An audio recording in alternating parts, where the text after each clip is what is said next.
Welcome to the Draft Deeper podcast. This is your host, Nathan Grubel. Joining me, as always, is my producer, Kevin Black.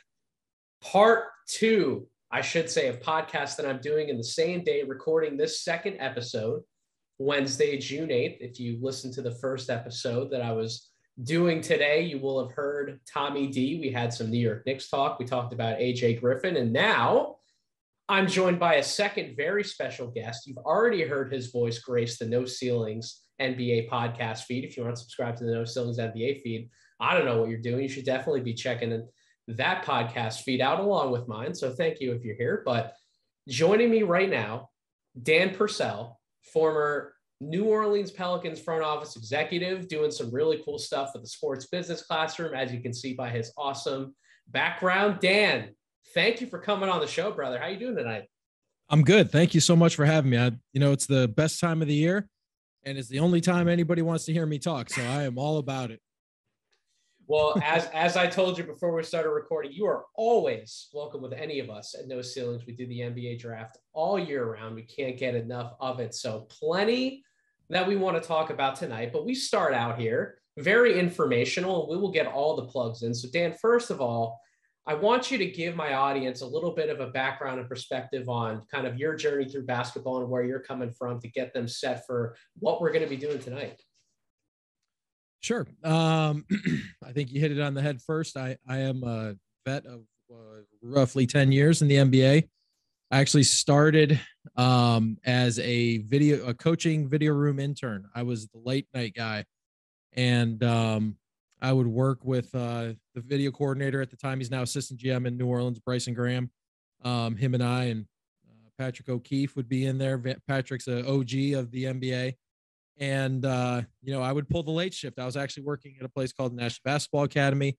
I was putting about 8 to 10 hours in a day with them. And then, which was awesome. I love that job. It was basketball 24/7. I got to have I grew the largest AAU program in Louisiana, and it was a ton of fun. And but just for me, there was something more, that I wanted to do, and I just asked if I could help in any way, and Bryson was graceful enough to say that I definitely could use some help. I appreciate it. Coach Mott cleared it, obviously, and then was in there from probably 8, 9 p.m. at night every night until about 2, 3 in the morning, depending on the West Coast games, because sometimes you would have West Coast games that would end earlier. They go into double, triple overtime. You know how that goes. And it was just grinding film out and breaking it down and trying to learn the process, how things worked in the NBA. And then ultimately, I had a really cool opportunity where I got to choose between front office or coaching staff, where I kind of wanted to go to. I went front office because I have a dire, I don't know if it's sickness or whatever it is, for player evaluation. So it's just something that's embedded in me. I just love it. There's just something about finding the right player and the right guy to fit into the puzzle. It's just so me. It's always what I've done, right? Yeah. Just throughout school, my studies, when I played in college. And so I was able to be in the front office. I got the grunt job to start off, and I spent 16, 17 hours a day my first 3 years straight. In there, I probably was in there too much. I probably annoyed a lot of people probably because I was in there too much, but I wanted to know everything, and I would watch and be sitting at my desk at 10 o'clock at night watching West Coast games, or watching, especially during the college season. Yep. I'd be watching WCC games, and watching San Francisco play, Santa Barbara or Santa Clara, or whatever that is, and I was just trying to digest as much as I could, because I knew when you're in it, sometimes you get lost in it. And I knew at that point, I tried to be realistic, and like, this can be gone tomorrow. So I need to learn as much as I can, as fast as I can. So I really dedicated myself that way. And then obviously, we had some success, went to the playoffs a couple times, beat Portland first round, swept them. And it was a great experience. New Orleans was so good to me. I wouldn't be sitting in front of you if it wasn't for them. Seriously. I mean, Mr. Benson was great to me. Mrs. Benson was awesome. So it was a really, really good experience. Dennis Lauscha over there as well, Mickey Loomis, like they were all great to me. And, I wouldn't be anywhere I am without them. But before the NBA, I played at a D3 school called Lake Erie College. We were pretty successful there. And then I worked for the National Basketball Academy for about 4 years. And then I got into the NBA. You have one hell of a background, my friend. It's nice to hear, and nice for my audience to hear about the grind and the hustle it takes to really make it in a business such as basketball. And basketball really is something you get out of it what you put into it, regardless of your role within the game. So it is something refreshing, and it's a great point for my audience to definitely take away. Speaking of giving thanks to some of the people who helped you get to where you are and kind of offering a lending hand, or a helping hand, I should say, you're doing some really amazing things with Sports Business Classroom. And somebody who has been through classes like that, who has done some of the events and opportunities out in Las Vegas around the Summer League, as somebody who's done a lot of that, why don't you talk about what you and Sports Business Classroom are doing, and maybe it's something that my audience would be interested in. Yeah, Sports Business Classroom has been a super cool experience for me, right? I actually took a class in the advanced CBA course. I want to say it was 2017, maybe it's 2018. I can't remember exactly. And I had Larry Kuhn is in charge of Sports Business Classroom. He's our kind of general manager, right? And anybody who doesn't know who Larry Kuhn is, yeah, he's the an OG salary of the CBA, cap guru. And CBA I mean, guru, the guy, yep. he is the foremost expert. There's maybe one or two guys in the world who know the legality and where it's in, and being able to manipulate it like Larry does. So I actually learned from Larry's FAQ website back in 2000 when I was learning everything, right? Mm-hmm. Back in 2011, 2012, maybe. I started with that. And then when the new rules came in, obviously, he put out his new stuff. And, I just thought it was a really good opportunity for me to go learn, get better. Because, I am much better on the evaluation side than I was at the time on the CBA. And I wanted to get back. I wanted to be a more well-rounded executive. And then after my career came to an end with the Pelicans, I just, I made some really good connections with Dave DeFore there, obviously with Larry too. And then Albert Hall, obviously from Hall Pass Media, they put on Summer League with him and Warren. Legary put it on, and Albert's been just awesome. I can't even say like how awesome it's been to work with him. And, it's being able to teach, it's being able to pass my experiences on, and hopefully something I say or do can help, because, my dad was actually a teacher. He was an insurance agent after he taught, right? And he was a teacher for about 15 years, and he loved it. So I think it's kind of in my blood to be a teacher, or to teach, or to give back in some way, right? And that's what SBC is. It's a real life immersion for a week at Summer League. You live at Summer League. You are around executives from the Summer League, and we have guests from anyone from Adam Silver to Mark Cuban. And this isn't like trying to drop names. These are guys actually, like, they come in and they talk about the actual job of owning a team, being a president. Tommy Shepard is, Tommy always comes and gives his time. And we have Ramona Shelburne, and it's not just like one little part. You have different majors, if you will. You got to think of it more as like a university, right? Yep. And if you want to be a broadcast guy, Bo Estes runs the broadcasting section, and Bo is part of TNT and whatnot. And Bo has a lot of real world experience, but then we bring Mark Jones in, and we bring, like I said, Ramona Shelburne from the media. And, I obviously there's tons of people. We bring in PR people from the league, PR people that talk about their job and how Dennis Rogers from the Clippers, I actually worked with him in New Orleans. But D-Raj comes every year, talks about what he does. And so you have that aspect. And then on top of it, you have the scout, the player evaluation, which I run with Dave DeFore, which is awesome. You have the cap stuff with Larry and Eric. So if you want to be more of a cap expert, and you get to pick all these different majors, right? And it's just you can't get awesome. The experience. Awesome. Yeah. And you can't get the experience of, you get to be around really smart people all the time. It's 24/7 around smart people.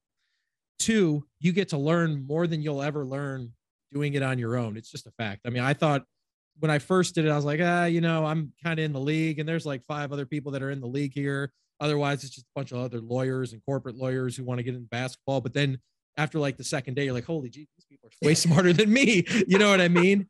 And it's also about connections as well. You make a ton of connections with not only people in the league, but I mean, you're going to get to meet everybody that comes and speaks there. It's not like my door's open. And then there's other outlets for you. For example, the no trade clause guys are all SBC alums. We're trying to promote them and try to get them to do their thing on No Trade Clause, which is a website you guys can visit, notradeclause.com. And then on top of it, there's even people like Amber Nichols, I think it's Amber Nichols, who is the GM of the G League team for the Wizards. She was also an alumni of SBC. So, there's like, and there's multiple people. I'm just using her as an example because obviously she's breaking the barrier, this glass ceiling, if you will, which is absolutely awesome. And it's happy to be like a part of what, she's doing. So it's just, it's such a great experience overall. And I'm happy to be a part of it. I'm glad Larry puts up with me. And I'm glad Albert and Larry really put up with me and allow me to teach and, show what I've learned, and not just what I did in the league, but what I've done now. I've learned a ton from guys who aren't in the league. I mean, I didn't realize at the time, because sometimes when you're in it, you are just so focused on what you're doing. You're so hyper-focused that you don't, there's a lot of really smart people out there that understand the game and they understand, and they were either former players. Like I've learned so much from guys who are former players and also guys who never picked up a basketball in their life, but they have good insights. You know what I mean? So getting to be a part of something like Sports Business Classroom, I'm not just saying this because I got Dan on. I'm being sincerely truthful that any opportunity like that, if you are interested in basketball out there, please go check out what they're doing at Sports Business Classroom. At a bare minimum, I would say, right, if that's something that you want to build up to, at a bare minimum, go out to Vegas, go to Summer League. I promise that no other sport does something like Summer League. And I tell that to literally everybody I know. This business is all about connections. You never know who you're going to bump into at Vegas Summer League. It's such an open experience. I've talked to some incredible people. I've done some of the classes. I've done some of that work to get to where I am. So please, seriously, go check out Sports Business Classroom and consider, if not this year, next year, go and trying to do something like that, trying to make connections, meet people, learn, get better. That's what this game is all about. You have to put in the work, you have to grind, and you have to get out there and meet people. You can't just do everything exclusively, watching the film yourself and not getting any insight from anybody else. You got to make connections. So please go check out Sports Business Classroom. Yeah, you can check it out at sportsbusinessclassroom.com or at sportsbizclassroom on Twitter. I think it's it's coming close to getting full. Honestly, Larry was just telling us the other day, like he's not sure how many more we're taking, but I would say if you're interested in building your career or starting it or just trying to figure out what you want to do, this is like the best first step you could take. It will accelerate your growth. As you mentioned, all the different avenues too. So many different, no matter what pathway you want to take in your career, there's going to be something there for you. So yes, Sports Biz Classroom, definitely check that out. But Dan, we wanted to get all those plugs in. You're also here because we want to talk NBA draft. We want to do a lottery mock draft because I haven't busted out a mock draft in a few weeks here on the Draft Deeper podcast feed. So there's literally nobody better to do one with, because we're not only going to alternate and make picks as we would want to do so, but we're also going to get some of your front office insight. You have insight that you can definitely give while doing an exercise like that. That's going to be beneficial to me as well as everybody else listening. So I'm excited to learn more. I'm incredibly honored and thrilled that you're here. Dan, are you ready to get this thing started? Man, I've been ready since last draft. Let's go.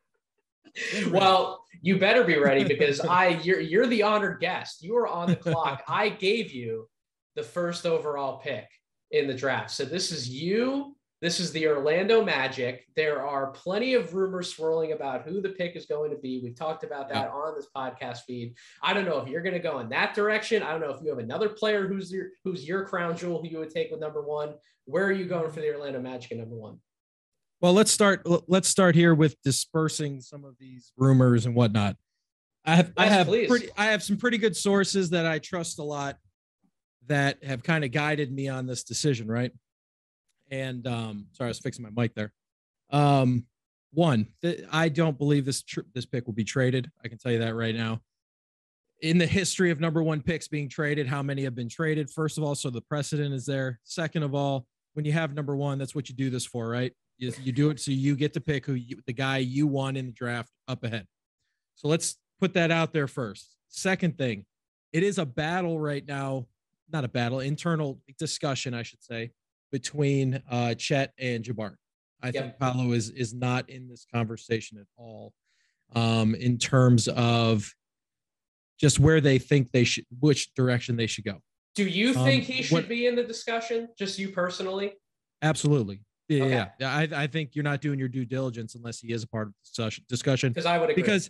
Because honestly, he could be the number one pick in last year's draft or this year's draft. He could have been. I'm just saying, I don't think he would have been. I'm just saying he has that talent, right? He's probably Paolo may end up being the best player of the three. He may actually end up being the best of the three over time. Regardless, you have to go with what's trending in the league, what makes you a better team, et cetera, et cetera. Yep. The people I've talked to that they're pretty reputable and I've known them for a long time. They're telling me it's Jabari, and I am going to go with Jabari Smith number one. Okay. I think that I had Chet Holmgren there because I thought the Suggs Holmgren chemistry. Again, you don't pick somebody because he was his high school teammate. I'm just saying there's instant chemistry there because they played together for years, right? And they've also played in the same system together, and AAU, and they've done the whole 9 yards. So, when about a month ago, I had said Chet Holmgren because I thought Chet's skill set would work real well with Jalen, and I still do. I think just the way Jalen attacks and the way Jalen's aggressive, I think Chet plays off of that really well, and he's such an elite shooter. And he's really smart, and he's actually a pretty decent passer. He's decent. He's not like the greatest passer ever, but I'd say underrated, right? I don't think enough people talk about his passing enough. Yeah, I think he makes enough passes. He makes good enough decisions with the ball that him and Jalen could really play off of each other. But the one thing that I think I overlooked a bit was the Cole Anthony situation.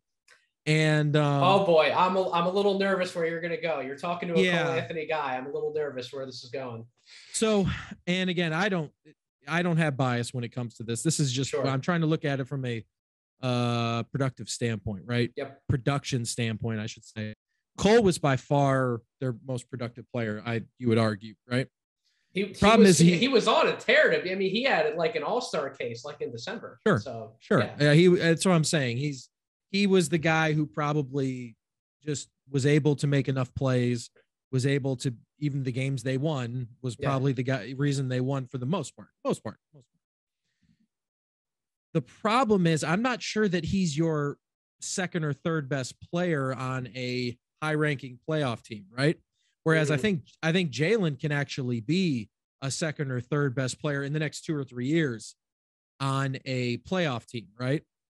And so I was looking at it as Jalen is the guy that we need to focus on because he was just drafted 5th overall. He's the guy. Yeah, he just had some injuries, but him and Cole Anthony do not play well together. It's not a good marriage, right? So in my head, I'm trying to think if I'm Orlando, I'm going with Suggs because I know I control Suggs for a longer period of time.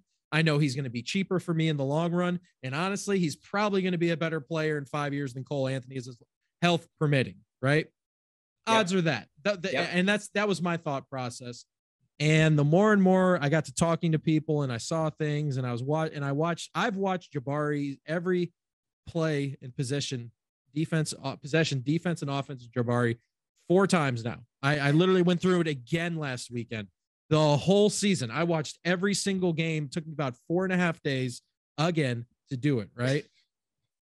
Because I want to be perfect on this guy in terms of like what he does and who he is and what he isn't on the floor.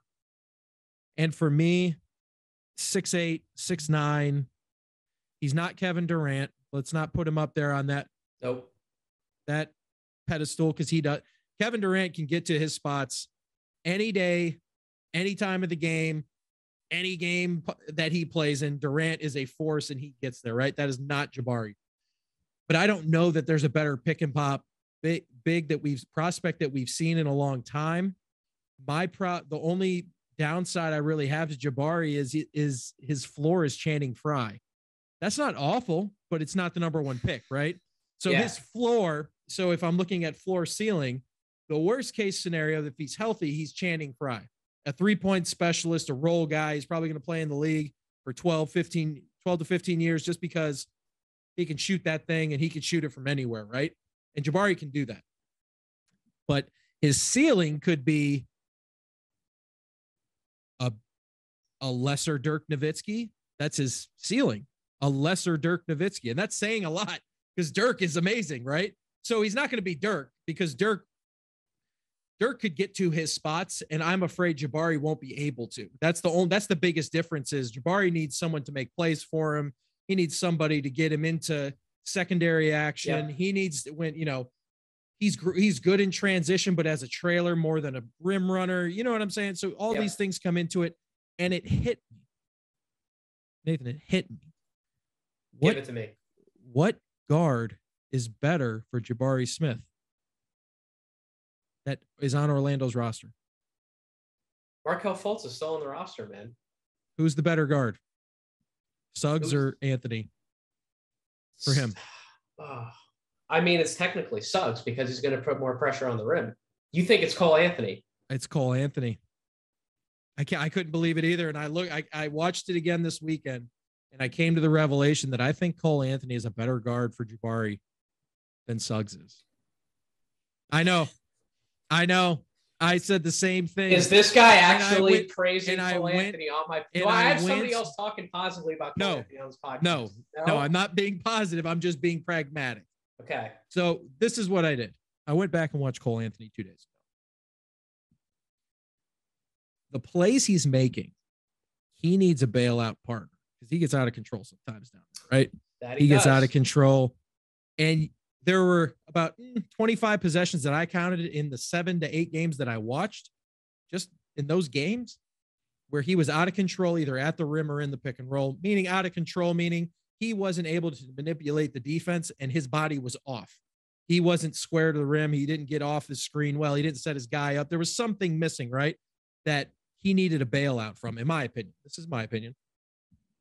And I said, man, he needs somebody to bail him out.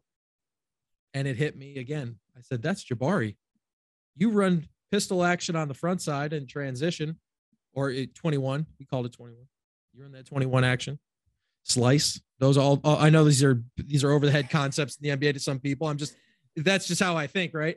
And I'm going, man, even just basic drag in transition. And I'm going, this guy, this is the perfect guy. And he will work okay with Jalen too. So you don't have to make a decision on your guards at this point. You now have a big that will fit either guy, but it really shades towards Cole Anthony better. And now I don't have to make a decision on my guards. I let all 3 of them run out there and see who plays better together. Rather than if I pick Chet, I'm probably going to need Chet to work with Suggs more because their games complement each other a little more, right? Whereas Cole, he needs guys to bail him out, and Chet is not going to be able to make a play, like, in my opinion, in the quarter court, getting 2 dribbles, pop, pull up. Like, that's not, to me, that's not his game. He dribbles. He tries to drive in. He tries to show his handles. He tries to get to the step back shot. He tries to, get his feet set into his shot. Chet's arguably more of a trailer big than Jabari is. I mean, that's really where a lot of his shots came from 3-point range last year. Absolutely. But then you look at Jabari, he does it in the quarter court and the full court. Yeah. So to me, I think if a 6'9" guy shoots 42% from 3, above average athlete, he's not like the craziest athlete ever. Good wingspan. His measurements measure out well enough. I know he can't take more than 2 dribbles. The league is going to know he can't take more than 2 dribbles. Does it matter when you can shoot over 3 guys at once? Not at all. And that's my point. And when Cole Anthony is driving in there and he's out of control, that's one less defender in the lane. And if that defender decides to collapse on him, he's a kick out to Jabari, a dump off, a DHO, whatever that is to Jabari.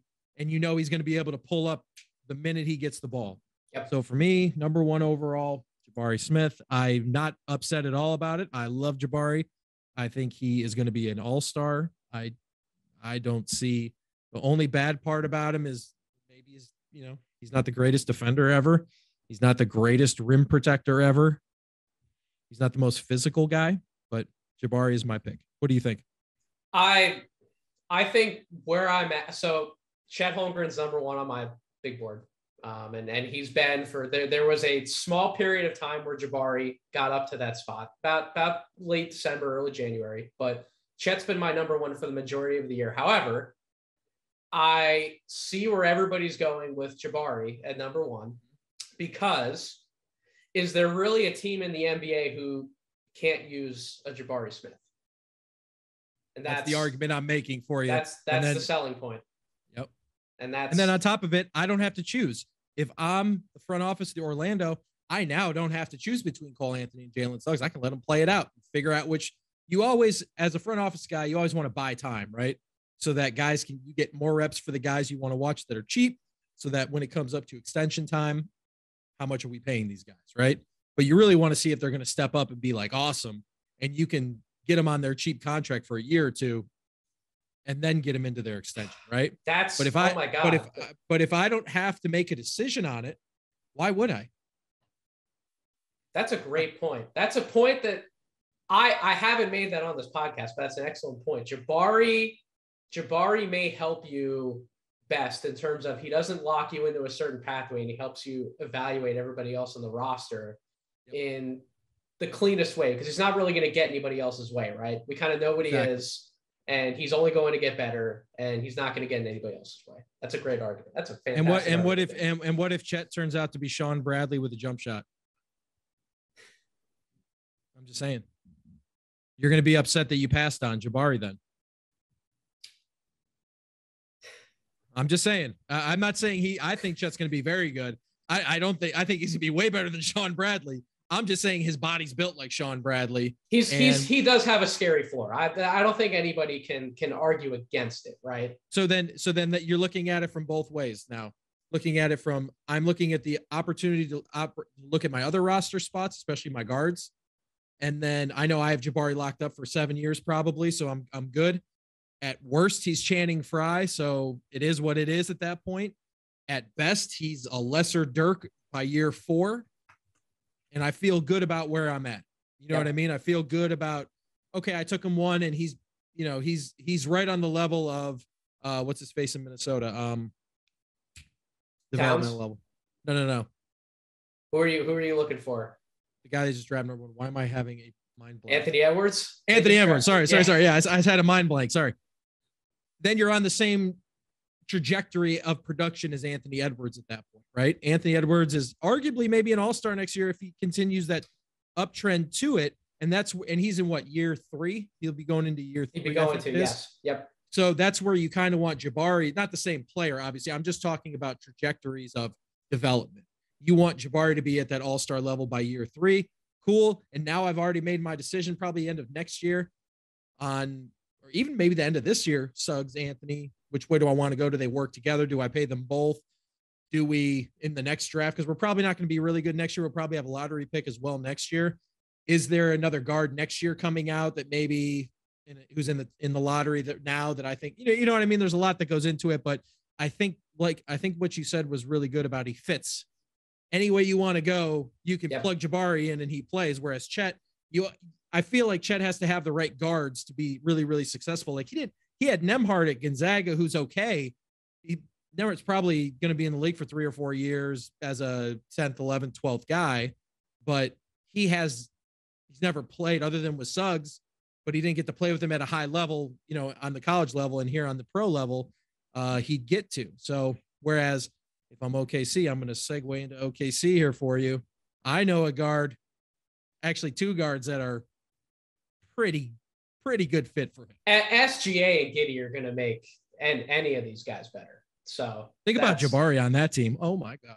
I don't think it's going to happen. I don't think it's going to happen, but if it does, OKC is scary not this year, the year after. Scary. That is a scary team.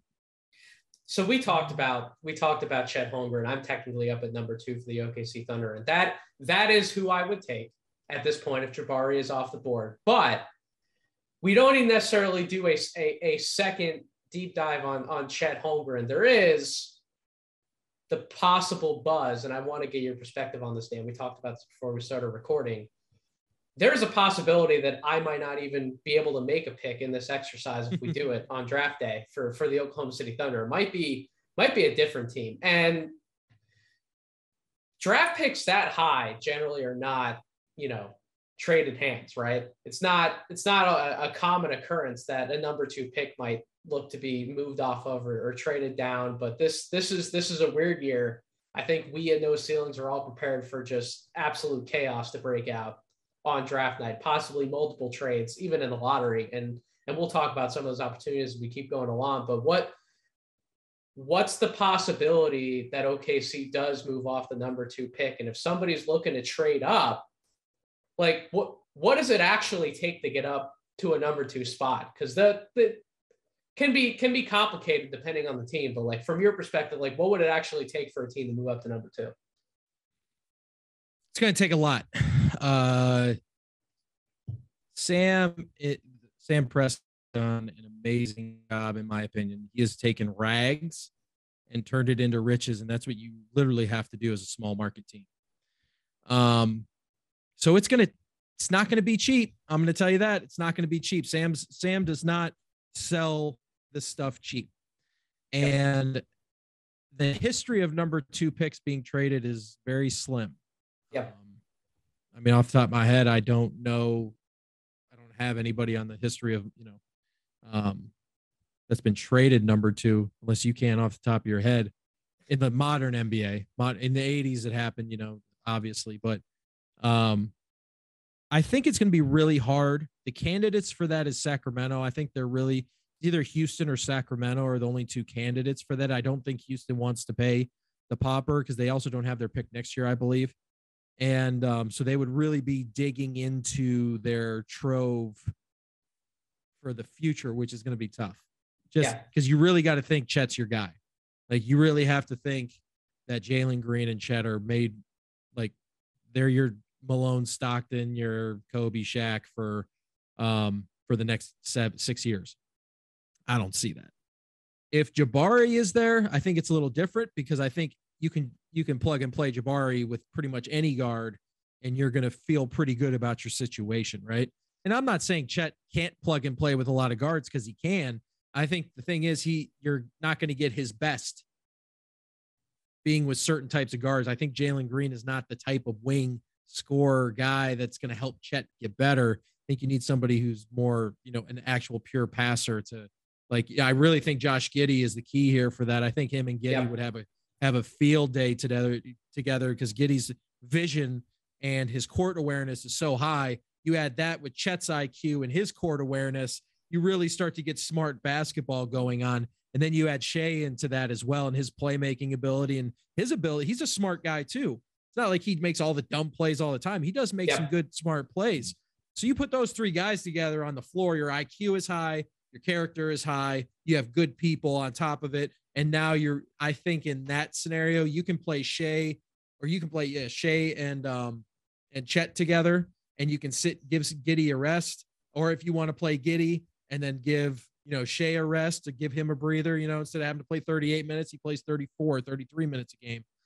Even though I don't think he played that much. I think Shea averaged 31 last season, but I'm just saying as you get into a playoff hunt, it's harder to control minutes for your best player in that scenario. When you're losing and you know that this team's not good enough to make the playoffs, it's really easy to say, hey, well, Shea, you're playing 29 to 32 today. Just know that that's what you're going to be doing. We don't want to kill you. Like we know this, we want you to develop, but at the same time, we don't want to kill you at the same, on the other hand. So, I would say Sacramento is if they want to pull a Sacramento and they think Chet is their guy or Jabari, whichever one is one, or Paolo, if they can't get 3, they might have to go to 2 to get their guy. And that's fine. If you have a guy, I had a really good mentor, somebody who'd been around the NBA for 20 years, made tons of decisions. And he always told me, if your guy's there and you can get him, go get him, if that's your guy. But you got to make sure your process is good. Your scouting is good. Your evaluation is good. Your background is good. Like you better hit, hit. And that better be your guy and you better hit. But if he's there and he's your guy, go get him. And if Sacramento believes in our draft anyways, that Chet is that guy, then you take 4. You take it's probably a swap next year, and you're probably going to take top 3 protected the year after. Or if you want to make this into, you trade the player and then wait till the new CBA season, or, the new cap season, and then you want to take next year's pick too, top 3 protected, then that's something that, obviously you'll work that out. But because, Stepien rule, you can't go back to back. Correct. So if I'm OKC, I'm trying to get as many picks now. So that's probably what I would do, is I would just wait until the new season on that. Obviously they're going to tell us who we're taking, and all that stuff. But I would say it would have to be 4 this year. I think it has to be top 3 protected next year if you're going to go that route, with a swap after that, or 2 seconds, or maybe it's a fake first where it's like top 25 whatever protected. Yeah. You know what I mean? But right. but if it doesn't get, if you don't get it after a year or two, it turns into 2 seconds. You know what I mean? Yeah. Something built like that, I think, would be acceptable for OKC, because you get a top 4 pick this year. A lot of good players at 4 still. You're going to miss out on the top 3, but you're going to get 4. But next year, you're still treasure trove of, now you just had Sack, and they're probably not going to be very good. You're probably going to get the 10th pick out of that for them. So, it could be really good for OKC. I am definitely eager to get into your head about like the 4 through 10 range, in terms of kind of what you're thinking as we go along and make these picks. It's different for everybody. And my audience has heard me utter enough words about these guys up to this point. I'm glad that I can get some different perspectives on the podcast feed. That's the goal here at Draft Deeper. So speaking of getting more, can I say one thing though? Can I say one thing though? Please. If I'm OKC, I'm not trading it. You get to this point to pick.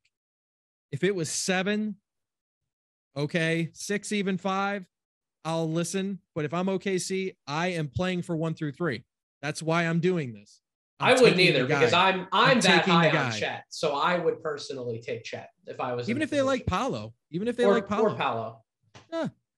Which, speaking of which, by the way, and one more thing. Sorry. Yes. Last thing. So OKC, if they do trade, we'll just hypothetically say Sack, right? Yes. And let's say Sacramento is the number 10 pick next year, just for the argument of it all. In 2023, and I believe I'm reading this. Oh, sorry. Let me go under OKC here. Okay. Next year, they have the more favorable of the Clippers first. They have Detroit's first, 19 through 30, Denver's first, 15 through 30, Washington's first, 15 through 30. Then they have the 2 most favorable of OKC, Washington second round, and more favorable of Dallas, Miami second round. So you're looking at, let's just say they're not a playoff team and they pick 8th, right? You're looking at the 8th pick, the 10th pick. Yeah, they have the potential for 4 first-round picks, which is absurd. I'm just saying you could be sitting at 19, 15, and 16. In a draft that's perceived to be better than this draft. Yes, better than this one. Like, think about that. It's unbelievable amount of ammo. But for me, if I'm OKC, I'm just taking who's ever there for Chet and Jabari. I've said this on another podcast. I think actually I said it on with Andrew Schlecht when I was on Down and Dunk. I think the thing about what Sam Presti's done is it's not even just him playing in the small market. I think he also knows that when a decision needs to be made, like, he's hit with draft picks, right? He has more hits than misses. And I think just playing to his strengths as an executive, recognizing he's in the small market, he can pull off trades. That could be an avenue, but free agency is not going to be the avenue, but he can draft, right? So just knowing who you are and playing to your strengths, I think, is a much better strategy than we've seen other front offices take in different tenures. So I agree. Shouts to Sam. He's done an incredible job and will continue to. And one little more tidbit. Yes. Dan, you can give me all the information you want, buddy. I forgot about content. This one. This goes into Houston. We'll segue into this. Houston's first to OKC is protected 15 to 30 this year, obviously, so they got to keep it. Yep. 13 through 30 next year. I'm just saying that's also in the cards. Yeah. Like there's just, it's just, and then Houston's 24 first to OKC is protected 1-4. So OKC is getting Houston's pick. If it's not next year, it's the year after. But the problem is with that protection and the rules, like you could play with the protection on Houston. If Houston wants to give it up, Houston can give the rest of that 10 more spots of protection if they feel like they can move up. That should be a fair trade as well on top of it. So let's go to Houston. Yeah, let's go to Houston, and you're on the clock, Dan. I would assume there's no surprise. You can assume coming. Right. You can assume right. All right. So Paolo Banchero, this is not hard. You take who's ever left of the top three, unless you think Jaden Ivey or Ben Mathurin or somebody like that is a better player, which in my opinion they won't be.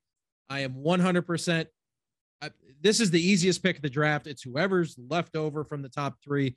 Paolo Banchero, this isn't. I don't even know we need to talk about this much. The only thing that I could say is, like we just said with Houston's first for next year, if they want to push the protection up to top three, it'll be 3 through 30, which is 1 through 3 protected. I don't really have anything else. I think Paolo's going to be a great. I think him and Jalen work pretty well together. Paolo he needs the ball as well. So does Green, but I don't think it's going to be a problem because they don't have any other talent. You can call Christian Wood. I love Christian Wood. That's my guy. But from a basketball standpoint, I don't know that he fits in that mold. So I'm thinking you kind of move on from him after this year.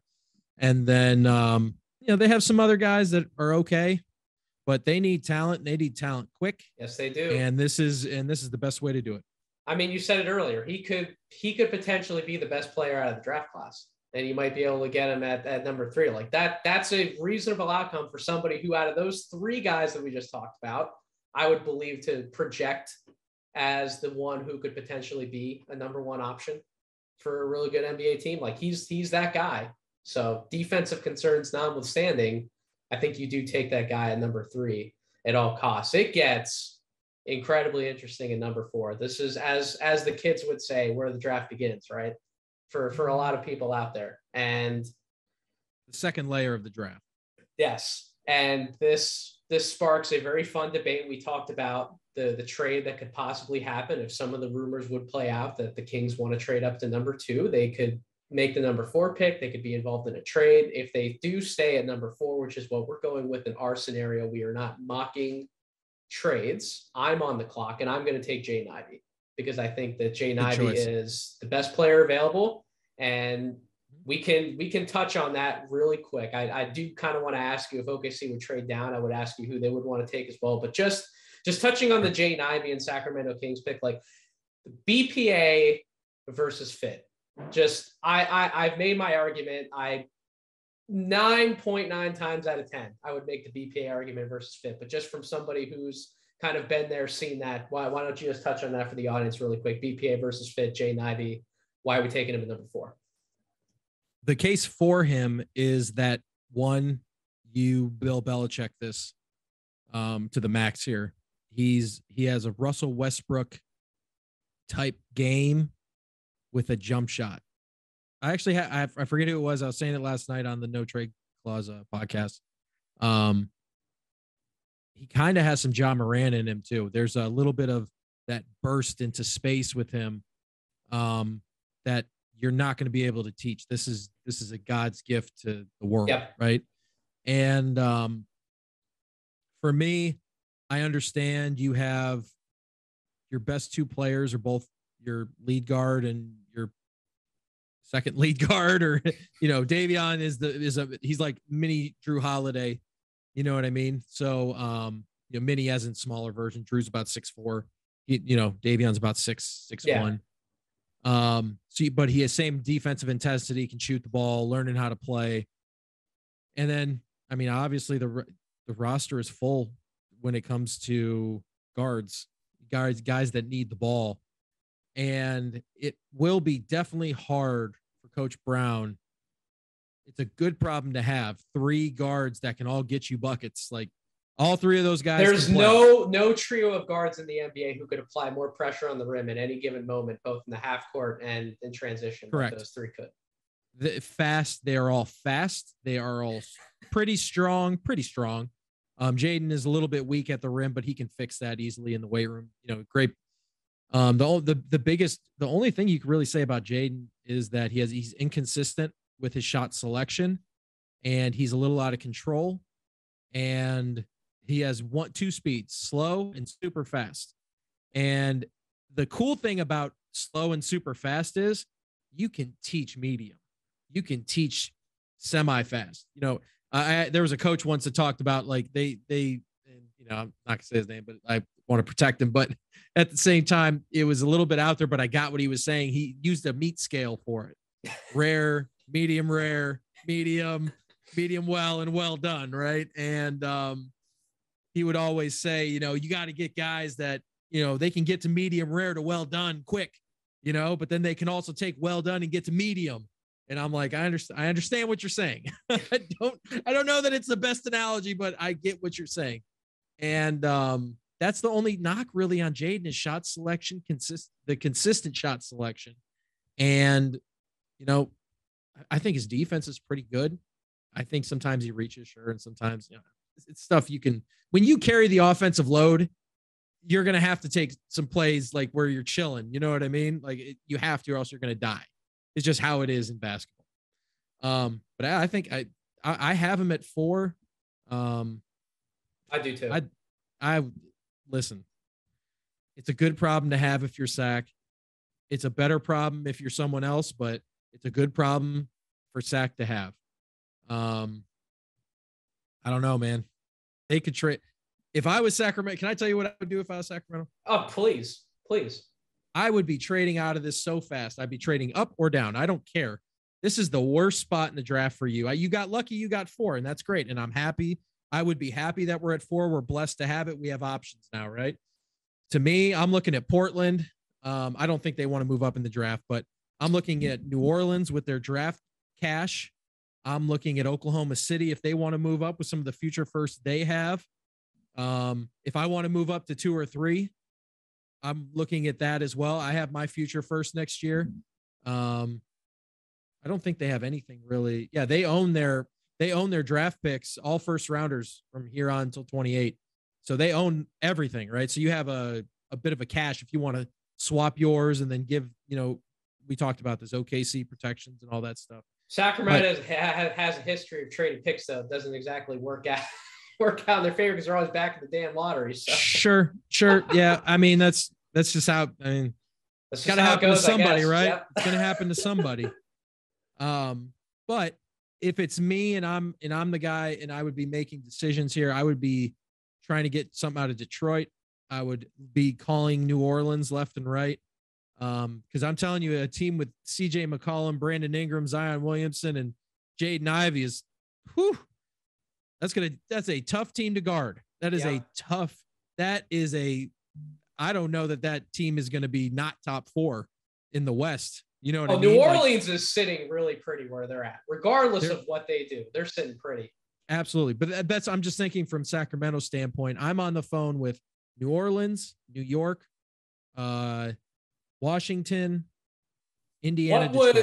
What would it take for Detroit, do you think, to swap up to 4? Because why do I feel like that could actually legitimately happen and nobody's talking about it? Because Detroit's been linked to Ivy for so long. If they think that Ivy's going to be Ivy and Cade that would be amazing. Yeah, Ivy and Cade, that's the pairing. Cade's game is like almost not perfect, but it really complements Ivy really well. So Detroit's first to OKC is protected 1 through 16 next year. So they have the other part of that protection, but it's not as valuable. And the same, they have it conveyed to OKC, until 27, whenever it gets conveyed. Obviously, I don't think it gets conveyed next year. So you have some protections 1 through 18 and 24, 1 through 13 and 25, 1 through 11 and 26, and 1 through 9 and 27. So you're kind of locked up unless you want to start trading the not so valuable protections. So 1 through 16, 1 through 18. You're kind of locked up there, man. I mean, yeah, you can. I didn't think about a Detroit trade until you said it, honestly. Don't you feel like that could actually happen? Now well, my brain is moving at warp speed right now, so I'm thinking like. So Detroit keeps their pick next year, right? They're 1 through 18. They keep their pick, right? Yep.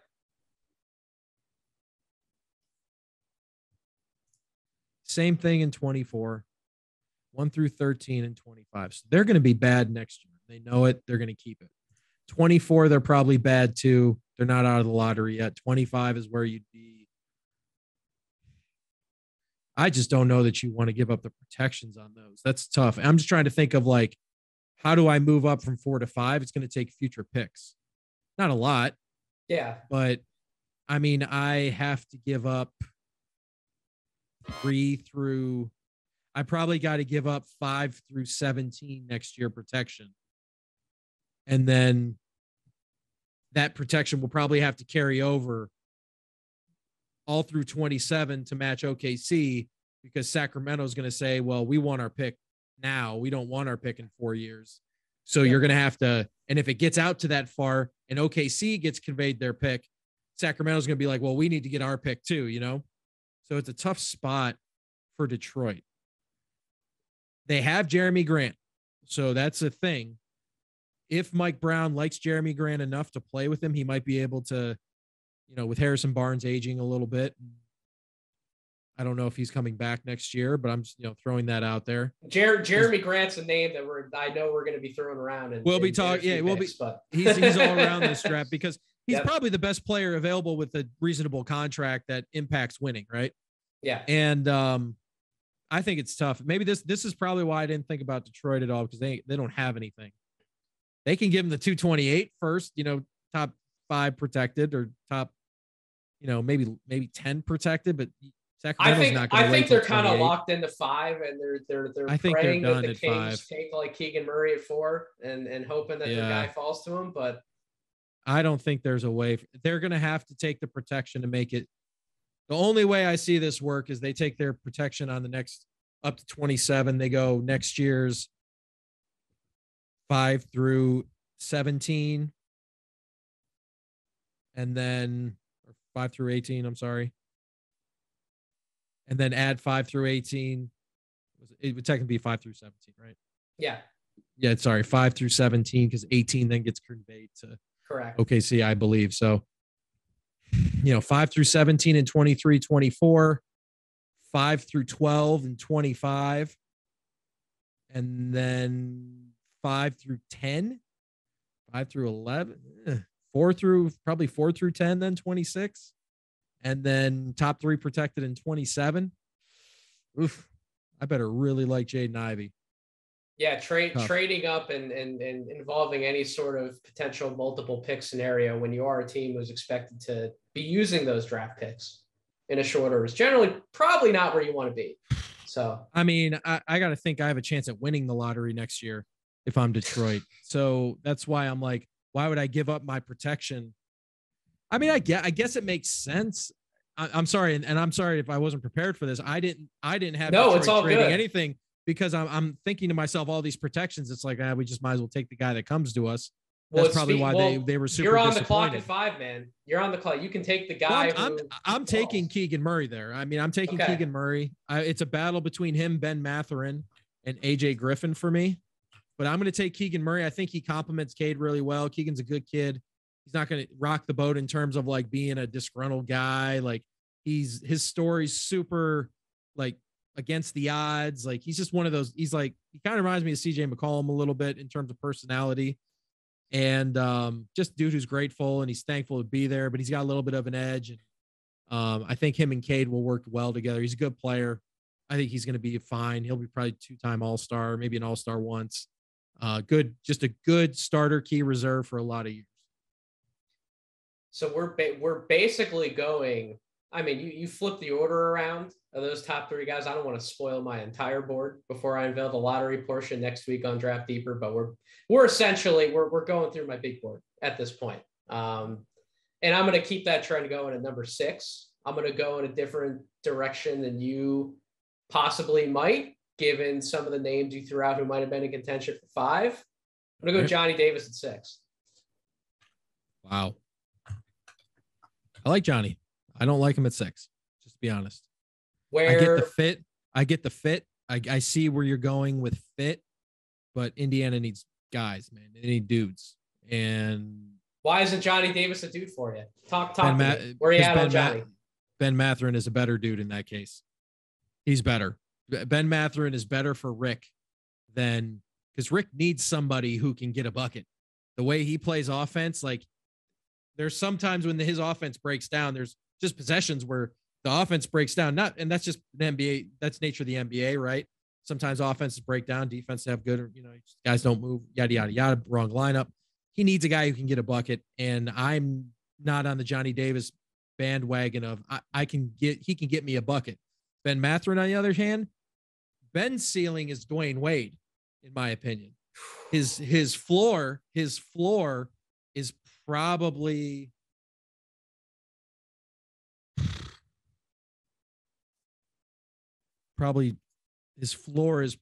like first guy off the bench. Maybe second. Like Jordan Clarkson probably is his floor. Like somewhere around there. You have a higher opinion on Mathurin's ceiling than I do. The Kansas State comparison. Game. The tournament game. Yeah, where he absolutely went bonkers. And then he killed the after game interview too. He looked, I didn't watch that, but he looked like Dwayne Wade. And then I've seen every one of his games. To me, he has shades of Dwayne Wade in him. I think he can really be that good. Dwayne's special though. Remember, Dwayne was like a Marquette guy, like super hard worker. You know what I'm saying? Like grinder. Like there was never a question about Dwayne getting better and building his game out. Right? He got better every single year. They knocked on him for his mid-range. He got better at mid-range. They knocked him for his three-point shooting. His three-point shooting got better as he went on. He wasn't great, but he worked and it got better with the Heatles. Right? It got better. And it wasn't just slashing to the hole and finishing. And Ben, I think, already has the outside shot. I don't think he's as athletic. I mean, he's super athletic, but Dwayne was on a whole different level of athleticism. Like he's like up there. He's just below like LeBron athleticism. You know what I mean? And so I see a lot of Dwayne in him. He does a lot of those same moves. He gets to that, he tries to get that cross isolation up top, tries to cross a guy, and then he'll get to that opposite foot inside hand floater. Does that a lot. When he gets into the lane, get to the left, he's on the right side, gets to the left, gets just below the elbow. And then instead of acting like he's going to try to keep driving, pushing, he just pulls up on that back leg and throws the right hand floater up on the left hand side. I see a lot of that. I think Ben is a playmaker. I think his problem is he's not a great passer. I don't think he is. I don't think he is either. And that's so to me, when Dwayne wasn't either. Dwayne wasn't either. Dwayne got better when he had better players around him. When Shaq left, he turned the ball over a lot, from what I remember. I think let's Dwayne, fact check that. I think Dwayne had better passing skill. I think he was wired to be a scorer, like a downhill scorer, which is kind of what he was throughout his career. I think he was just wired that way. I think he has more passing feel and ability than I've seen from Mathurin. But to Mathurin's credit, coming back a second year at Arizona, he did get better as a live dribble passer. He did get better at that. So I will give, I guess we differ because my ceiling comparison for Mathurin is kind of like what Wiggins has been for Golden State since he got there. A guy who, that's pretty good. He's probably not somebody who you want to funnel the ball to on offense for the entire game, but for portions of games when you need somebody to go get you a bucket, he can get you a bucket. And then he's not a defensive liability and he can space the floor for everybody else. So that's kind of how I've seen Mathurin. I think Davis has some killer takeover ability. And that may just be where you and I differ. Like, I just don't think he's as good as Ben Mathurin. I don't think he's athletic as Ben. I don't think he can get by guys as much as Ben. I mean, I like Johnny Davis a lot. I don't see him the fit in Indiana in terms of he needs to be, to me, Johnny's an ancillary piece on a really good team or a team that's up and coming. I don't see him as the main piece. I think you're setting him up to fail if you put him as the main piece on a struggling team. So Portland at number 7. That opens the door. Yeah, it does get fun because. By the way, I wanted to throw the Dwayne Wade. I looked it up. I had the to make passing sure numbers that I was right. Hit me. So just basic assists, right? 4.5 rookie year, and then Shaq came in what 0405. Is that accurate? Yes. Or is that yep? No, 0405. Assists went up to 7 a game. Then he was at 7 a game in 0506. He was at 7.5 in 0607. So his players got better. Remember, they were against the Heat. I mean, against the Mavericks in that final. His team was way better. He got better with it. 7 assists in 0708. 0809 was 7.5 assists. So like, I don't think he's as good as Dwayne is like passing the ball. And then turnover wise, Dwayne was always like around 3.5 to 4. That's to be expected though when you're that high volume of an offensive player. Like you're gonna turn over. But when it came to the Heatles, he went down to 2.5. So that's a lot of LeBron too. That's LeBron it became the LeBron show in Miami. But any team you want to put me on that has LeBron, it's your show, Bron. Let's roll, baby. Batman and Robin never messed with the Heatles. So I had to fact check myself. Portland at 7. You can. This is you're on the clock. You can keep the pick. We can talk about what the trades look like with number 7. There's a bunch of things that can happen with Portland. You could tell me they do literally anything on draft night because that team's devoid of talent to an extent. Minus Dame. Minus Dame. There's Anthony Simons, but who's a good piece. He's a good piece, man. Anthony Simons has made some really good. But do we know what they're going to do with Anthony Simons? Like, are they dead? So yes. they're going to 100% keep him. So you need somebody when Dame's on the bench. You need someone. That's what CJ was so valuable to them for so many years. You could put Dame on the bench, get some rest. You're not going to lose a ton of offense. I mean, I agree with you. I just don't know where they're personally at. If somebody, are they willing to pay him? If somebody throws them the offer sheet that they can, do they matter? Like I would hope that they would. I just personally don't know. But they have the backcourt pieces, but then they're missing wing depth, which is where you could hit with Mathurin. So you keep the pick. You can trade it. You can go get somebody like Jeremy Grant. Like, I don't know.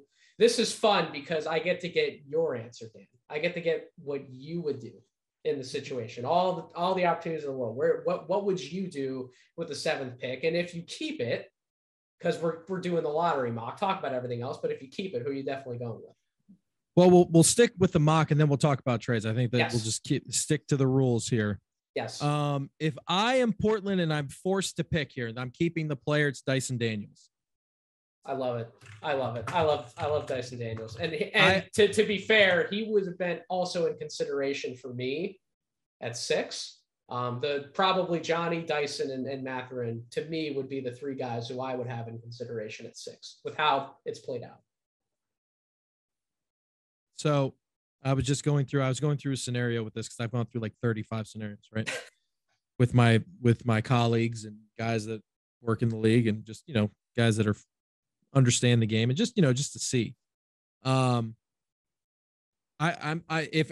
I'm have to choose the player, it's Dyson Daniels. I think just size, athleticism, all around game, just a guy I think he's going to be a really good player for a long time. I think Dame makes him like way better. He can't be your ball dominant guy. He can't be the guy you throw 35 possessions at and expect him to shoot 30 times a game or 25 times a game. That's not who he is. But you throw him in there with Dame, who does that, plus makes guys better, plus plays enough defense. Like, you can really maximize Dyson's potential. So I really like that a lot. This is how a Grant to Portland trade would be structured, in my opinion, right? The Blazers, if you remember, have a trade exception that is big enough to fit Grant into. So they don't technically have to send matching salaries. They can just absorb him into the trade exception, right? So there's not a lot of, you don't have to move him out. It can be straight number 7 for Grant. And if I'm Detroit, I'm doing that all day. I can pick 5 and 7 because now I have ammo if I need to go to 4. If I think Jaden Ivey is my guy, I can work I can work out 5'7" for 4 and a future first for Sac. Like that's a lot of, if I'm Sacramento, I'm taking 5'7", and you take, next year's 15 through 30 protected, or 17 through 30 protected, or 18 through 30, whatever it is. Like, okay, cool. You can have the 18 through 30. You know what I mean? I'll keep it 1 through 17, 1 through 16, 115. I can work with that. If I'm Sacramento, I take that all day. Now I up my talent level by whoever 5 is. If I think Keegan Murray is that guy, Ben Mathurin, Dyson Daniels, it doesn't matter because I get 2 of the 3 guys on my board in that role. You know what I mean? Like I get 5 and 7. Yep. I could be Sacramento and walking out of the draft with a combination of Dyson Daniels and Ben Mathurin, or Keegan Murray, Ben Mathurin, or Keegan Murray, AJ Griffin, if I like him enough, and Dyson Daniels, or if I like Johnny Davis and Dyson Daniels. Like it is like, that is the best case scenario because you fix your wing problem immediately. Now you have Fox and Mitchell in your backcourt, and you are starting with Mathurin and Dyson Daniels, and throw a center in there. Who cares at that point? And that's a really good team to me. Really, really, really good team. Don't think it's going to happen, but you could, one of the arguments I had with somebody I was talking to, he said that the Pistons maybe try to also get the future protected Bucks pick. That could be a thing. Maybe take Bledsoe, who has a small guarantee, and try to get that Bucks pick as well. You know, you're absorbing some stuff, and and that could be a nice little coup. I don't like Bledsoe for them, I guess, but it could happen.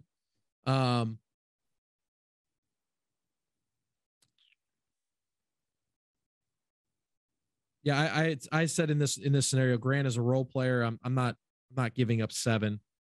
Good point he made though is if you trade for Grant, you're anticipating giving him the extension, so you're paying for a player you're going to have for 3+ years, right? And they haven't had that type of player in a long time, and that's what Dame's needed, is a defensive wing who can score when needed, right? The other name that's been thrown around besides Jeremy is that the OG Anunoby buzz is like out of control recently. I don't think that's happening. I think Masai loves his wings, and he's going to keep them as he should. And plus, OG's like pretty cheap still. I mean, he's going to be up for extension, but he's still pretty cheap regardless. Masai's like one of those executives. Like I would just be leery with trading with him because he's so excellent at acquiring talent. Like if he's willing to move off of somebody, that to me would probably throw up a red flag. But sure. Regardless, he's the other name that we had to mention in the exercise. Yeah, and then I'm not sorry about being long-winded on Portland here, but this is like a pivotal point in the draft, right? This is a huge turn point because on the one hand, you have Dame. Obviously, we know all the issues there. Dame wants to win. He's going to demand a trade, right? So the interesting part of this was Donovan Mitchell, right? A team with Donovan Mitchell and Damian Lillard would be unstoppable in the terms of like scoring. They probably couldn't guard a lick, but man, you'd be scoring, you'd be at 125 a game. Easy, right?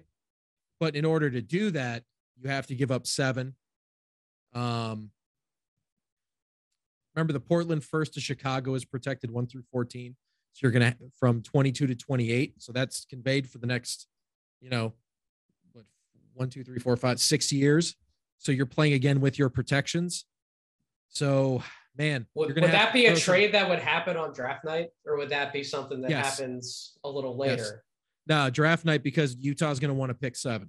They're going to want to. I mean, it's the deal will be quote unquote structured and done, but it won't be executed till. I'm just saying in regards to like, does Anthony Simons would Anthony Simons wind up in that deal? I don't care. That would have to be like a. Don't care. If I can get Donovan Mitchell, if Utah makes him available, I don't care. You can have everyone not named Damian Lillard. Who can I get you? Who do you need for me to get Donovan? So that's what I'm saying. 3 years. I have 3 more seasons of Donovan Mitchell before his option. 3. Well, that's what I'm saying though. Like Anthony Simons has to be signed to a new deal, and then all that. I got Bledsoe's contract. I got contracts I can play with. Like I'm looking at this, like the cap sheets for them. Again, no trade clause has this beautiful.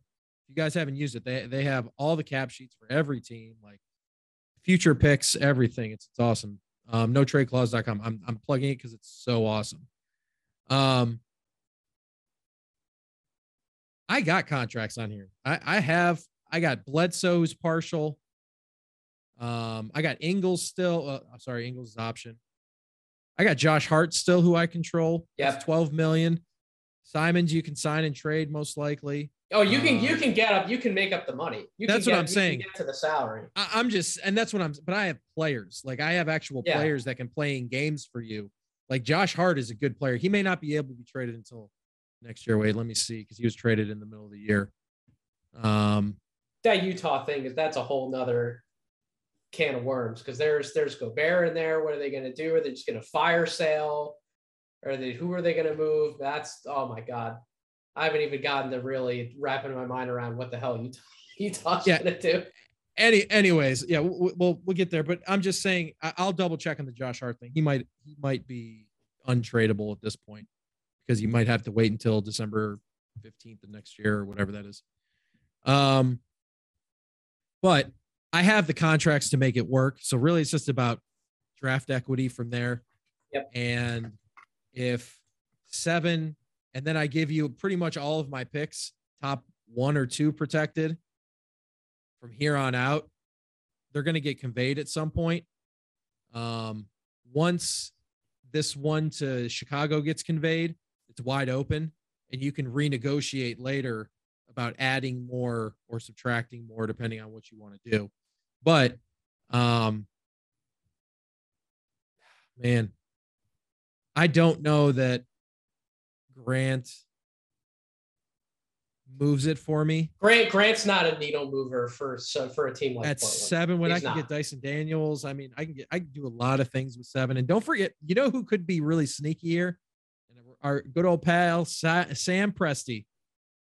It may be something where he needs to take some future first. He may find Dyson Daniels at 7. We can touch on that right now, because that's something else that's been floated out there, that OKC might try to move up from 12, to target somebody. I think Jeremy's been the hot name, Jeremy Sohan, but they can get Sochan. I'm not sure how to say his name exactly, but they can get him at 12. He'll be there. I think if you move up, you're going for the Dyson Daniels, AJ Griffins, Johnny Davises of the world, Ben Mathurin if he's out there, Keegan Murray if he falls for some reason. Like that's what you're going for, a wing scorer who can, because you have Shea, who's pretty good. He's probably a number 2 on a playoff team. Then you have Giddey, who's more of a facilitator, trying to get guys. He gets them in spots, whatnot, triple double guy. And then you have Chet. In our draft, you have Chet. So now you have a big on top of it.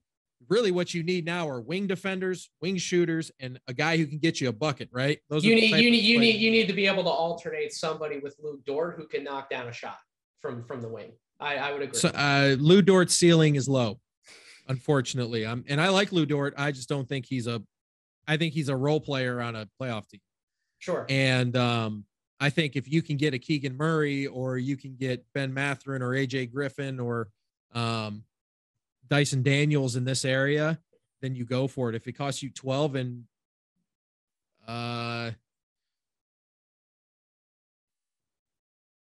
12 and Detroit's protection. 12 and name your dang picks, because they got so many of them. It doesn't that OKC can literally, they can get who they want in this draft because they have the capital. You can give them Washington's first. They have Washington 15 through 30. So, you could talk about Washington's pick. You could talk about Denver's pick. Really, anything that is conveyed soon. Yeah, the sooner is more valuable than the later, obviously. So name whatever pick in 2023 that you want to take a stab at. Another sneaky team is the Knicks. I will say this to all you New York Knicks fans. I like the Knicks being sneaky in this draft. They own every one of their picks from here on out. They own every single first round pick from here on out, if I'm not mistaken, right? Yeah, they own their own. I think the Ivy buzz is real for them to try to trade up. They don't have enough ammo to get up. Well, so they don't have enough ammo without getting rid of Barrett. Like Barrett's going to have to be included to get Jaden Ivey at 4. You know what I mean? Barrett fits Sacramento really good. You put Fox, Mitchell, and Barrett out on the floor together. That's like crazy good. It's crazy good. But I don't think they can do that without giving that. they're literally going to have to give their whole draft. Like they're going to have to go give this year's pick. What do they have? 11, I think. Give 11, and then structure it for the next year where they can give their pick top 3 protected. Well, that's why some people don't understand how hard swap. it is to, like, and then a 24 swap, and then a 25 probably lottery protected on top of it, like 15 through 1 through 15 protected. You know what I'm saying? Like it's a lot. So, but I do like them maybe if they think Dyson Daniels is their guy, or maybe they think AJ Griffin's not going to be there, or somebody that they need wings. They need wings and size and athleticism. I like Obi Toppin, but he's not going to be your best player or second best player in a playoff series. He's just not. He's good, really good role player. He's like way better Larry Nance, way better Larry Nance Sr., not Larry Nance Jr. Sorry, I should say that. He's a better Larry Nance, and that's saying a lot because Larry Nance was pretty good. Larry Nance was an all-star, but his ceiling is probably like Larry Nance Sr. type.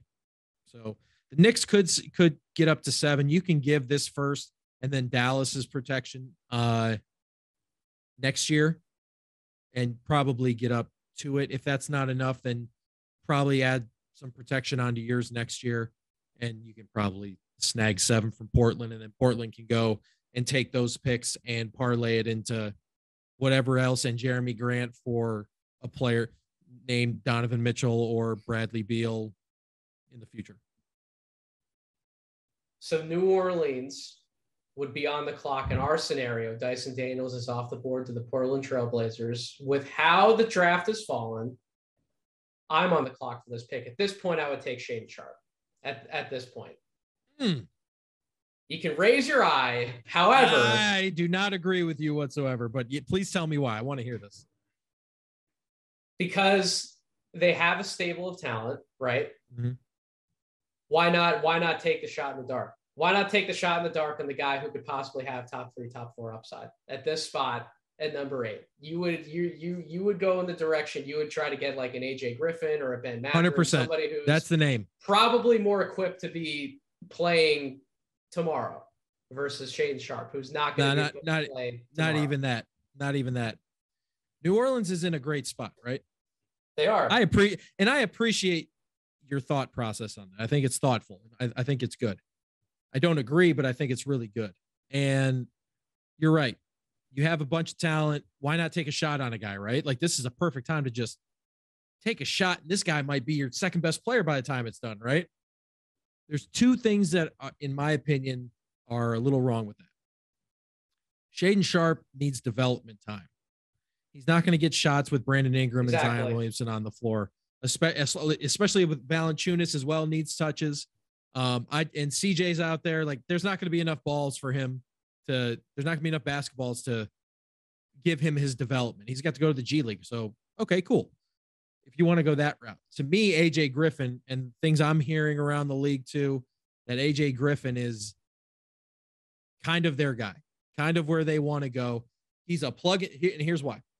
Size, strength, amazing kid, the nicest kid in the world, right? No ego. I spoke with the kid too. No ego, super nice, eye contact. Like, he's just the guy you want to be around. Like, I wanted to be around him more, right? And he shoots 40% from 3. Yeah, his shot can be fixed a little bit. He doesn't need the ball to be successful. And I think that's like the key to this is if he doesn't get a shot 8 times down the floor, he's still going to be playing defense like a dog. He's still going to be rebounding as best he can. He's still going to be sprinting the floor. He's still going to get to that ball side corner in transition. He's so mentally strong when it comes to understanding his role. And, LeBron always talks about this. I'm sorry about popping LeBron, but I'm just saying, like, he always says the NBA is a role league. Can you find a role that fits your skills? And this is where AJ Griffin comes in. I had AJ Griffin going to the Wizards in my first mock a month ago, but now I have him going to New Orleans. I think he's the perfect fit for them. Wing defender, big and strong, athletic, shoots the heck out of it, and great kid on top of it with no ego. So right now, I mean, you need that with Ingram, Zion, and CJ. Because those are guys. they're also they're 1 through 3 options right now. Pick your order depending on the matchup in the day. But you need guys who can kind of just come in, catch and shoot, or catch and drive, and that's exactly what AJ Griffin does. High level defenders who can do that, because remember, Herb Jones is going to be probably your number one defender, right? Yes. So now you start, let's just say it's AJ and Willie wants to start him day one. I'm just putting it out there, but these guys will be on the floor together if they're healthy, right? So you're throwing a team of CJ, Zion, BI, AJ Griffin, and Valanciunas, Hayes, that group. Or if you want to start more mobile, you put Zion at the 5, you start Herb Jones. Now look at that team. That team is a extremely well-rounded team that can go. You can't guard Golden State, but you can give them fits with that team, right? CJ will be a negative, most likely on defense, but you have length with Ingram, length with Jones, length with Griffin, all can switch 1 through 5 pretty much. Zion is a freak athlete. To me, AJ Griffin makes the most sense. I'm also not mad if they take Ochai Agbaji. I'm also not mad if they take Johnny Davis. I'm not mad if they take who's the other guy I had on my list here. We still got Mathurin on the board, and Matherin's on the board here. Like that, like I don't think you can go wrong here. And I love Mathurin. I love him. I just think the fit is AJ Griffin. I think his skill set is so NBA ready. And you know what? If he's a lesser Miles Bridges, man, if he can stay healthy, he's a lesser Miles Bridges. So I'll take that. I was talking with Tommy on the podcast that I just did, and you're going to be on the clock at number 9. I know who I'm taking. I already know who I'm taking. I made the argument that AJ would actually be an excellent fit for San Antonio because he's a great fit for pretty much anybody after 4. Well, San Antonio also, they have so many guys who can drive and score, but they don't have too many like real strong catch and shoot guys, which is exactly what we know AJ Griffin is. I think he would just kind of slot in there and give them something they don't really have right now. And defender. Don't forget defender. Like San Antonio needs guys who can defend. I'm not as high on the defense, but that's I think just me personally. I think he's going to get better. NBA. I think in the NBA he's going to be, his skills in the NBA are going to be great, in my opinion. He's strong. He's built to guard multiple positions. You can't really push him off of spots that he does have in his favor. But you might not go there. Where are you going to number 9 for San Antonio? I am 100% going Ben Mathurin. Okay. I am San Antonio. I am taking the best talent that I can find. You took Shaedon Sharpe, correct, at 8? I took Shaedon Sharpe at number 8. Okay. I am 100% taking Ben Mathurin. If I'm San Antonio, I don't care. I'll find a way for him to fit. I'll find a way. Don't care. Athleticism, playmaking, potential, ceiling. Put him with Chip England. Let's go. This is easy. We could probably move on. We can. I don't have any arguments with Ben Mathurin at number 9. The Spurs could go different directions. So at number 10, given how interesting pick here. Yeah, given how the board's fallen, I will go AJ Griffin. Let's get AJ Griffin out here. Let's I think that's a good pick. Washington.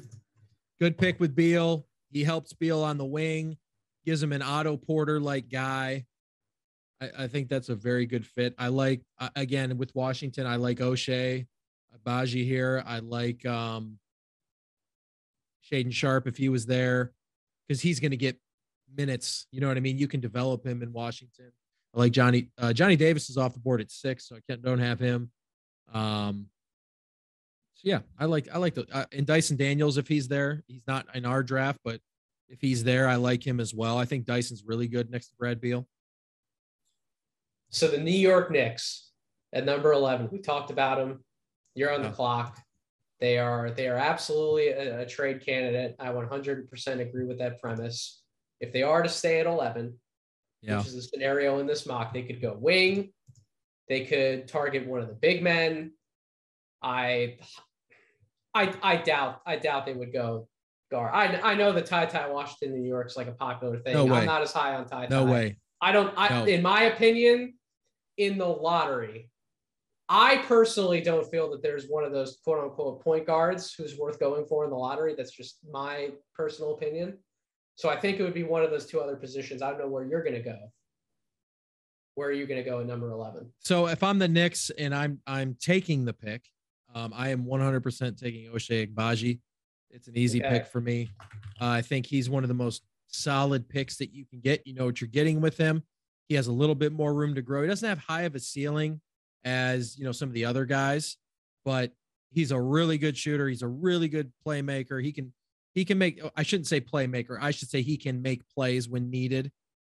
His defense is solid. I think a lot of his skills translate well. Just solid. You know what I mean? Really good again with RJ. I think that's actually a really good skill complement. He also has really good size. I mean, he's 6'6", you know, he's pretty long. Like I like Ochai Agbaji. I actually had him at 8 a month ago on my mock in the beginning. When I first did my first mock, I had him going 8 to New Orleans because I had AJ Griffin a little lower, but after I got more, analyzing AJ, I liked him a lot more. But Ochai Agbaji's a good player, man. I don't know why more people don't talk about him. Probably just because his ceiling isn't as high as like Ben Mathurin or Jaden Ivey, most likely. I don't think he gets out of the lottery. I definitely don't think he gets out of the lottery. I don't think he gets to the top 11. Zero chance he's out of the top 11. There's going to have to be something in his past that comes up. He's going to have some sort of character flaw, or he's going to. By all accounts, everybody I've talked to, he's very high class, solid, high character. Yeah, and I've heard nothing but solid stuff. A couple things, but nothing that would make you not want to take the guy. I don't see that. My sneaky fit for the Knicks at 11 would be Malachi Branham. To which you would say what? No. Anything that takes shots away from RJ, I'm not about. RJ Barrett is my future, and everything that I do is based around what RJ needs around him to be successful. RJ's shown that he's taken the next step. His jump shot's gotten better. Still, he still struggles behind the line a little bit, but it's getting better. And he's shown that he wants to be the guy. You know what I mean? Once they move on from Julius Randle, RJ will have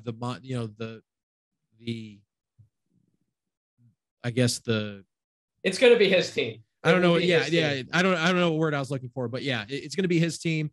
And if I'm New York, I'm looking at it going, that's our guy. We got him. He's ours. We're locked up for another 5 years. You want to surround him with the guys who he can spray the ball out to and knock down the shot. Absolutely. And you know what? If he needs a bailout guy or he's just having a bad night, I can have a guy who's solid, and I know RJ can get the ball to him. We're going to be all right. So OKC at number 12. You mentioned that if OKC wanted Jeremy Sohan at number 12, they could get him. 100%. So that's who I'm going to take at number 12. I like him. I trust the defense coming in. I trust that he can keep the ball moving. I'm not sure what else I'm going to get from him at this point in his career offensively, but in a low pressure situation where he can continue to develop his offensive game, I like the fit for all of the other reasons. Gives them a defensive piece with size and length that they don't quite have on the roster. Obviously, Chet Holmgren notwithstanding, who we did take at number 2 with this pick. So I'm going to take Jeremy, and I would be happy if I was OKC and it was Chet and Jeremy, or it's Chet and one of the wings who fell. I would be happy on draft night if I were OKC, and they're still built really well for the future. So that's who I would personally take. I think Jeremy would be higher on my priority list than one of the big men, although now we're coming into the territory where I'd be comfortable taking one of the 2 bigs who I have lottery grades on. I don't know if that's where you're going to go with Charlotte. There are a number of guards on the board. Are you segueing me? Bigs. I am segueing you, which is Charlotte at number 13. I've mentioned this. I don't know if you feel the same way. I think Charlotte is under the gun with these 2 picks at 13 and 15 as much as any other team, because I think with LaMelo in tow, like LaMelo's a real star, or he's at the very least, if you want to argue he's not there yet, he's the very least on the path to being one. We didn't say Lonzo, just for Kevin. We did not say Lonzo. We said LaMelo. So Kevin, don't get out of control back there. Oh boy. But I know about you and Lonzo. I know about you. it's going to be a little bit of a pressure cooker, in my opinion, for them to nail those picks. Because at some point they're going to be expected to win. I think they got to get those 2 picks right. So yeah, I actually see them. I think Michael will be a little more aggressive.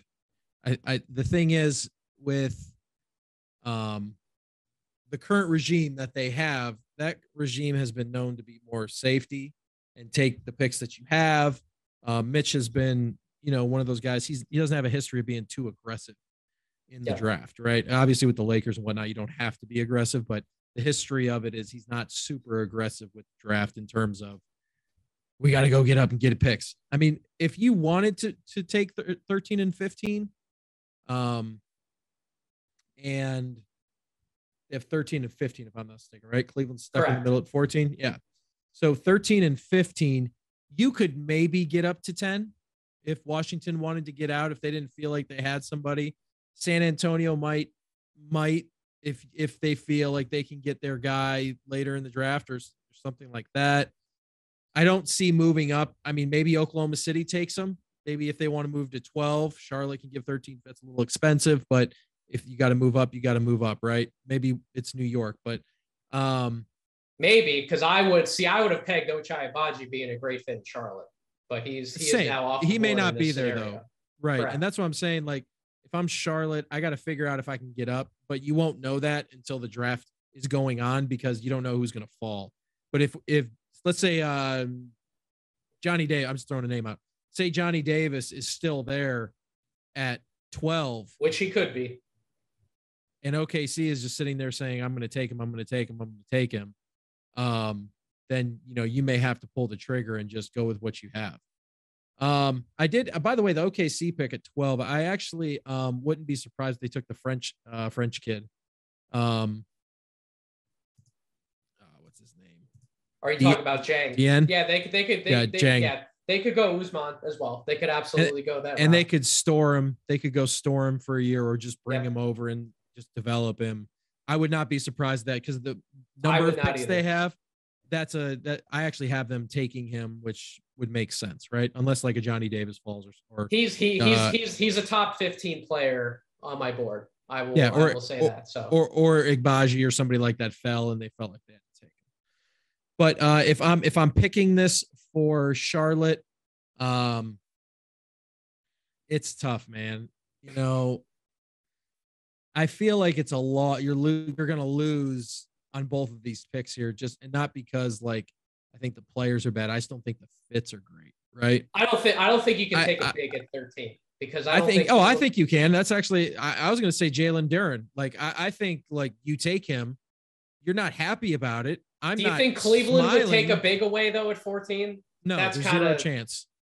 Okay, but that's not the point. The point of it is, will Atlanta at 16? That's what matters. Cleveland, they're not taking a big. They got bigs up the yazoo.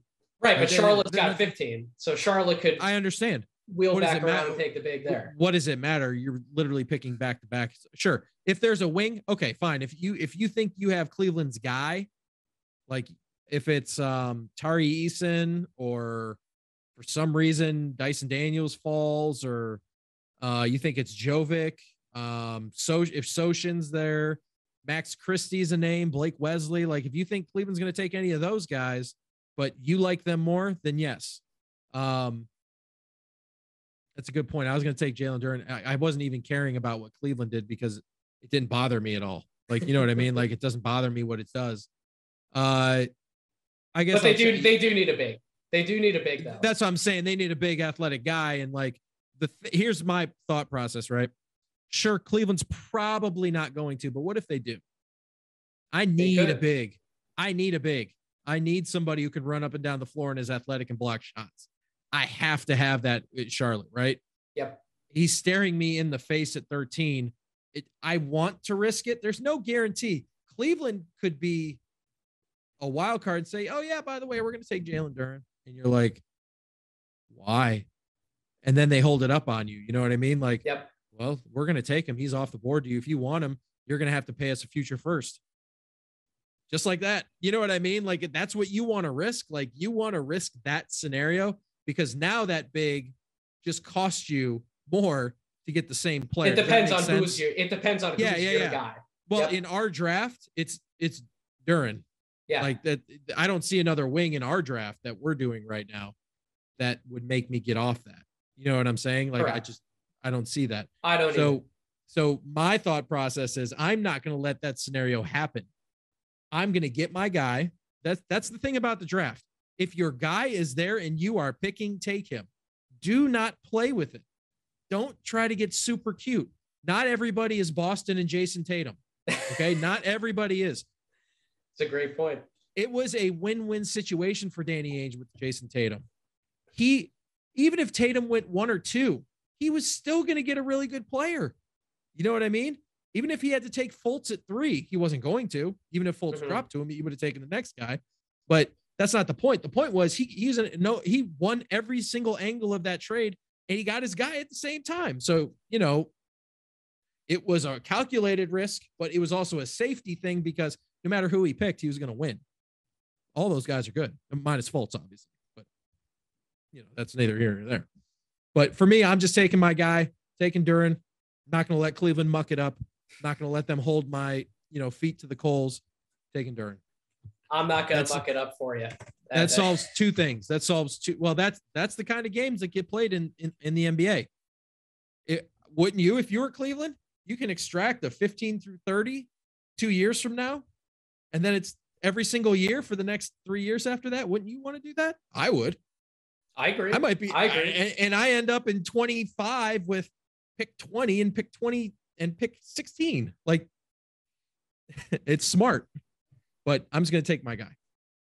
And at Cleveland at 14, I'm going to take my guy for them, who is not Tari Eason. I would take Malachi Branham in this situation. This would be where I would take Branham. Keep him home, baby. Keep Malachi home. I just think Malachi, he might not ever develop into like a top tier offensive option, but he is one of these guys who, if he's your fourth option, he can go off at any point on any given night if you're not paying attention to him defensively. And the biggest knock on him is, to an extent, his defense. And you got a whole bunch of defense there in Cleveland behind him. So I think he'd be a great fit. Good pick. So that's our lottery mock draft. Hopefully we didn't go too long for everybody that's still listening through this. I think everybody who listened through this entire podcast episode got some excellent front office insight and got to think about things a little differently than just hearing, my usual mock draft slop. I'll call it every single episode. So just one more time through the mock, I'll run through it. So we got Jabari Smith at number 1 to the Orlando Magic, Chet Holmgren at number 2 to OKC, Paolo Banchero at number 3 to Houston, Jaden Ivey at 4 to the Kings, Keegan Murray at 5 to the Pistons, Johnny Davis at 6 to the Pacers, Dyson Daniels at 7 to the Blazers, Shaedon Sharpe, number 8 to the Pelicans, Benedict Matthews, number 9 to the Spurs, AJ Griffin, number 10 at the Wizards, Ochai Agbaji, 11 to the Knicks, Jeremy Sohan at 12 to the Thunder, picking twice in the lottery, Jalen Duren at 13 to the Hornets, and Malachi Branham at 14 to the Cavs. For anything we might strongly agree with, we might strongly disagree with, I do think this is a very realistic mock that we put together. I could absolutely see this happening on draft night. Minus Shaedon Sharpe to the Pelicans. So where would Shaedon Sharpe go for you? Where do you have him rated as? That's what we'll end the podcast on. How are you feeling about Shaedon Sharpe? If Shaedon Sharpe is available at 11, I could see New York going after him. 12, Oklahoma City, I think, takes a shot. They get minutes. They got time. Charlotte, I don't think he gets past Charlotte. I would agree. I think if he I would be shocked if he slid all the way to 13. If he gets, for some reason, to 17 at Houston, it is going to be a miracle for Houston. Or Chicago at 18. It is a Christmas in June miracle. Could a slide like that happen? Do you think that's possible? Yeah, it is. With him, it is. Just because of the unknown. I mean, I would always take like Johnny Davis over him, or Ochai Agbaji, or AJ Griffin. I would take him over him. And not because he's not going to be better than them, just because, like, you know what you're going to get out of it. I know what I'm getting. Yeah, the whole theory of the unknown is more valuable than the not known. No, I watched Kevin Garnett. He was freaking good. I didn't have to worry about him not being good. You know what I mean? Like that's how this guy's kind of being hyped up. And I'm like, you knew Kobe was going to be good. You just didn't know how long it was going to take him. You know, like you saw it. And Kevin Garnett was dominant. You know what I'm saying? Like LeBron, it's not hard. Like this isn't hard. Like even like Kendrick Perkins, you knew who he was when he walked in the door, and he didn't go to college, but you knew who he was. You know what I mean? Like, I don't know who this dude is. I still don't. I watched every workout of his and his EYBL stuff, and I still don't know who he is. He's a mystery, man. To say the least. Can he even get by? Like, can he even make Miles Bridges like work really hard? I don't know. He's an unknown. He's an unknown right now. Everybody loves the mystery, the allure. As I wrote, I hate mystery. No ceilings. Front office guy. I hate mystery. Yeah, I think he's fallen a little bit for me too. I would take all the Big Ten guys at this point. I rate all of them. And when I say all the Big Ten, I mean Ivy, Murray, Davis. I rate all of them higher than Shane Sharp at this point. Sure. I'm coming back around on Mathurin, on Griffin. There's a bunch of interesting ways you can go in this draft. It all depends on your situation and how you can actually develop a player, right? Do you have the tools to be able to develop somebody like Shane Sharp? Do you have the confidence you can develop somebody like Shane Sharp? But that's the fun of it. It's a lottery mock draft. We get to go whichever direction we want to go. We certainly did. So Dan, I think we made better time than the league, by the way. I think we did better than the league did that we'll do on the mock. That's probably true. On time. I'm gonna learn that the hard way. We'll be doing a live draft show at No Ceiling, so we'll definitely get the comparison out on the time. But Dan, thank you so much for taking as much time as you did to come on the Draft Deeper podcast, share some of your insight, do that exercise with me. One more time for my audience, plug where they can find you and everything that you're doing with Sports Biz Class, the whole 9 yards. Yeah, my Twitter is IM_Dan P. My Instagram is DP as in Paul, RUWM as in Michael. I have a bunch of content that I'm pushing out every day now on my IG. I will link it to my Twitter as well. It is just they're called draft clips, where I take one clip of guys and I literally analyze that clip. And I have hundreds of videos that have now become, part of my portable memory on my, my disk drive. It's filled up 3 of them. So I have hundreds. I'll be pushing that out. Then you can catch me at Sports Business Classroom in June. I believe it's June. I always get my dates mixed up. I'm make sure I have it right here. It is July. See, I even said the day wrong. I know Summer League's the 9th to the 17th. 9th through 15th. I believe it's July 9th through 15th. 10th through 15th. I'm sorry, July 10th through 15th. And, if you're debating whether or not to go, check it out at sportsbusinessclassroom.com or at sportsbizclassroom on Twitter, I believe. And, or just DM me or talk to me or talk to you guys. And it's something definitely to look into, especially if you want to break into the NBA. It's a really good resource to just start your journey. I'll always tell everybody to go out to Vegas. Don't have to worry about me saying anything different. That's for sure. And the No Ceilings will be out in Vegas in full force at Summer League. So whether you're at Sports Business Classroom, whether you're coming out to Summer League, stop by, say hi, all the 9 yards. It's all about connections. That's and then check out. That's what it's about. Absolutely. And also check out notradeclause.com. These guys are all alumni of SBC and they do a great job. They're super smart, talented kids. Like, definitely check them out. They put a lot of great content out.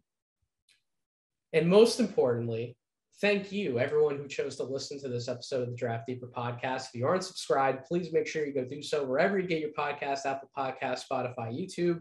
Make sure you're following No Ceilings on Twitter at No Ceilings NBA for all of our constant content updates. And make sure you're subscribed to the Substack, NoCeilingsNBA.com. It's absolutely free to do so. We have plenty more planned to go live from now all the way through till the draft, and very much so after the draft. Trust me, we'll have plenty of content for you to soak in and absorb. So definitely make sure you're tuning in for all of it. Until next podcast, though, thank you all again for listening, and I hope you all have a wonderful rest of your week.